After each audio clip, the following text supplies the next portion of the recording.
권리 계약을 하면서 권리를 안 가지고 오시면 어떡합니까? 네, 안녕하세요. 오늘은 상가 임대를 할 때 권리 계약에 대한 이야기를 좀 하려고 합니다. 우리가 상가 임대를 하게 되면요, 크게 두 가지의 계약서를 쓰는데요. 첫 번째로는 임대차 계약서를 쓰죠. 임대인과 임차인 간의 계약서를 쓰는 게 임대차 계약서죠. 보통 부동산에서 공인중개사를 옆에 두고 임대차 계약서를 쓰는데요. 상가를 임대를 할 때 동시에 또는 그 전에 작성을 하는 게 권리계약이라는 게 있습니다. 이건 공식적일 수도 있고 비공식적일 수도 있는데요. 오늘은 이 권리계약에 대한 이야기를 실전적인 측면에서 이야기를 좀 하려고 합니다. 우선 권리계약이라는 게 뭐냐면요, 만약에 내가 레스토랑을 하나 인수를 하는데 그 점포를 인수하는 게 아니고요, 그 레스토랑의 영업권을 함께 인수를 한다고 했을 때 권리계약을 하고 임대차 계약을 합니다. 보통 권리계약은요, 임대차 계약을 하기 전에 권리계약을 먼저 해요. 전 임차인과 권리계약이 먼저 협의가 완료가 되었을 때 임대인을 불러서 임대차 계약까지 완료를 하죠. 그런 이제 권리계약을 할 때 도대체 권리계약이라는 게 어떤 거냐, 실제로 권리계약을 하면서도 제대로 된 권리계약을 했는지 안 했는지 모르시는 분들이 굉장히 많습니다. 그래서 이 영상은 권리계약을 하시는 분들은 반드시 보시길 바라요. 우선 레스토랑을 인수를 하게 되면은 그 점포, 부동산을 인수를 하면서 임대차 계약서를 쓰면서 거기에서 영업을 하고 있던 레스토랑의 영업권을 인수하는 것, 이게 이제 권리계약의 기본일 수가 있는데요. 실제로는 이제 그 영업권과 전혀 관계없는 권리계약을 하는 경우도 있습니다. 예를 들면은 나는 여기에서 레스토랑 자리를 인수를 했지만 스포츠 센터를 오픈을 한다고 하더라도 권리금을 주는 경우가 있죠.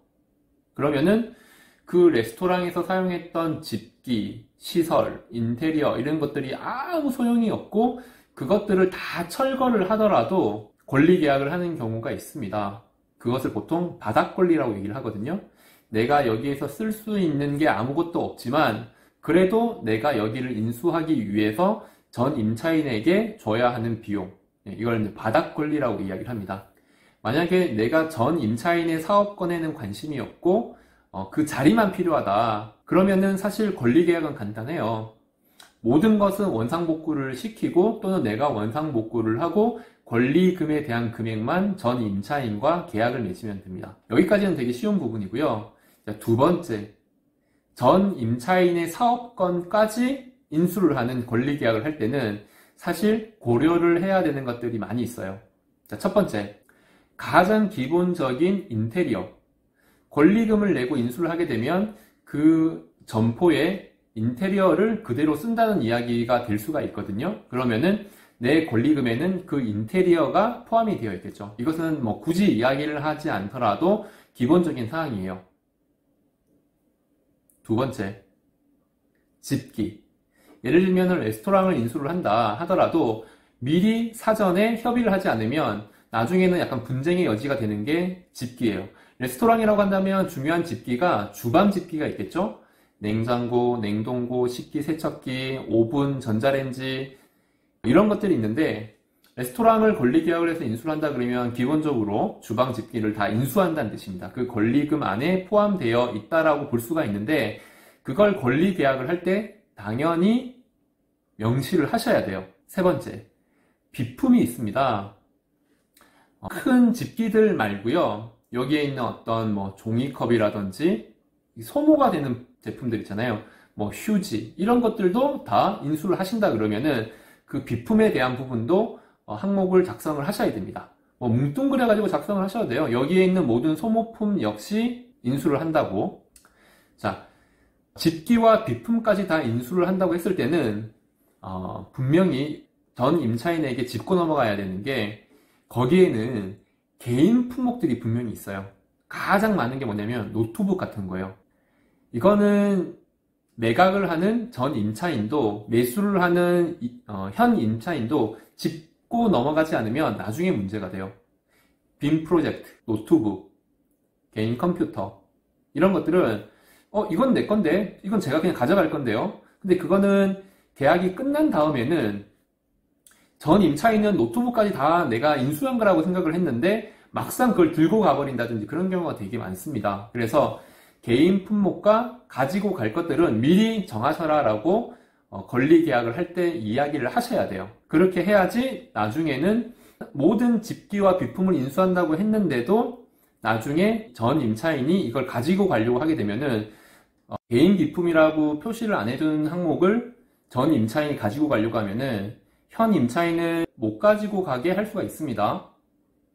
그 부분은 상식선에서 협의를 하면 되죠. 그래서 처음에 가지고 갈 것과 가지고 가지 않을 것들을 구분을 하셔야 돼요. 자, 여기까지는 아마 기본적으로 다 확인하시는 부분일 테고요. 자, 두 번째로 여기에서 많이 빠뜨리시는 것들, 전화번호가 있습니다. 전화번호.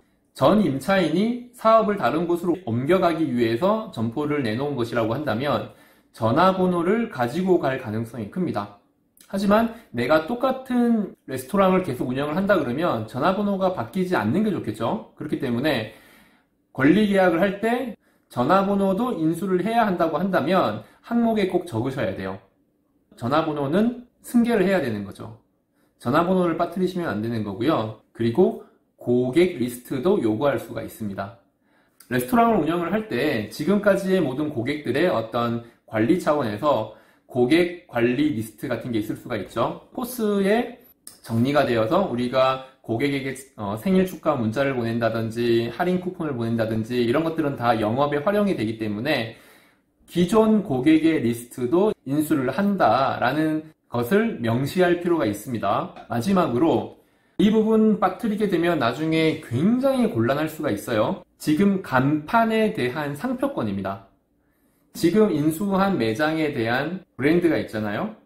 그런데 이게 프랜차이즈라고 한다면 가맹 계약을 새로 해야 되겠지만은 프랜차이즈가 아니고 개인 매장인데 레스토랑이에요. 그러면은 땡땡땡 레스토랑이라고 하는 간판이 달려 있는데 이 간판 디자인에 대한 상표권까지 체크를 하지 않게 되면은 그분은 상표권을 가지고 임대 계약을 종료를 하고 어딘가로 사라졌겠죠. 그리고 나는 남의 상표를 가지고 영업을 하고 있는 꼴이 됩니다. 그렇기 때문에 이 상표권은 인수를 하든지 또는 영구적으로 이 상표를 사용을 하겠다라고 하는 계약을 하든지 어찌됐건 이 상표에 대해서 명확히 어떻게 할 건지에 대한 결론을 지으셔야 돼요. 물론 인수하시는 입장에서는 요구를 하실 수도 있어요. 하지만 전 임차인은 상표권은 내가 또 다른 곳에서 해야 되기 때문에 상표권을 드릴 수는 없고 여기에서 사용을 할 수 있는 권한을 드리겠다. 이 정도라도 받으셔야 됩니다. 이 상표권에 대해서 고민 안 하시게 되면은 나중에 굉장히 곤란한 상황이 생길 수가 있어요. 전 임차인 같은 경우는 이미 권리 계약을 다 했기 때문에 사실 이 상표를 가지고 문제를 일으키지 않겠지만은 이분이 예를 들자면 이 상표를 매각을 할 수가 있는 거잖아요. 제3자에게 언젠가 매각을 했다 그러면 제3자가 이것을 매수를 한 다음에는 이 레스토랑을 인수한 분한테 어떤 걸 요구를 하게 될지 알 수가 없습니다. 그렇기 때문에 상표권에 관한 부분도 정확하게 명시를 해야 됩니다. 마지막으로 권리 계약을 하고 시설과 집기를 인수를 했을 때 반드시 하셔야 될 절차, 사진을 다 찍어 놓으셔야 돼요. 집기가 한두 개가 아니잖아요. 냉장고가 몇 대, 냉동고가 몇 대, 에어컨, 위탁자 이런 것들이 너무 많기 때문에 이걸 하나하나 수기로 작성할 수가 없어요. 그렇기 때문에 내가 인수한다고 얘기한 그 모든 권리 품목들을 다 사진을 찍어 놓으시고 그것을 전 임차인과 공유를 하시면 제일 좋아요. 그러면은 내가 인수하는 품목들이 서로 간에 다 확인이 됐다는 의미가 될 수가 있기 때문에 모든 사진들을 확보를 해 두시는 게 좋아요.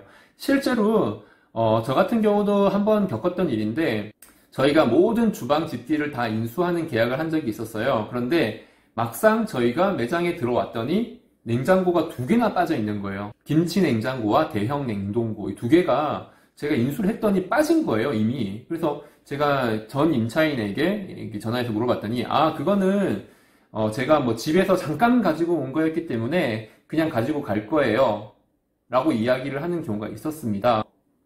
그때는 제가 그냥 아주 쉽게 해결을 했어요. 제가 사진을 찍었던 모든 품목들을 부동산 중개인에게 보내고 우리는 모두 이것들을 인수하는 계약을 한 거지 비용을 내시던지 원상복구를 시켜 놓으십시오라고 이야기를 했었거든요. 만약에 그때 그 사진이 없었더라면 사실 분쟁이 생길 여지가 있었죠. 그때 이야기를 했니 많이 이런 이야기가 나올 수가 있기 때문에 사진을 꼭 확보해 두시는 게 좋고, 시설들도 마찬가지입니다. 시설들도 확보해 두시는 게 나아요. 왜냐면 시설은 떼어서 가지고 가는 게 아니잖아요. 벽지라든지 바닥이라든지 이런 것들 떼어서 가지고 가지 않지 않습니까? 그런데도 불구하고 사진을 찍어야 하는 이유가 뭘까요? 망가뜨리고 나가는 경우가 있습니다. 물론 일부러 그러지는 않는데 어떤 물건을 옮기면서 바닥 타일을 깨고 나간다든지 벽에 벽지가 다 찢어진 상태로 나간다든지 이런 경우가 분명히 발생하기 때문에 내가 권리 계약을 맺는 그 순간에 확보했던 사진들 다 모아두시면은 이후에 내가 매장에 들어왔을 때 그때의 상황대로 되어 있지 않다 그러면은 당연히 권한을 요구할 수가 있어요. 그 권한은 쉽게 요구합니다. 어떻게 하냐면 내가 여기 매장에 들어왔을 때 권리금에 대한 잔금을 치르겠죠. 처음 권리 계약과 다른 상태라고 한다면 권리금에서 제하면 되는 부분이니까 권리 계약을 할 때는 지금 말씀드렸던 요소들을 꼭 확인하시기 바랍니다.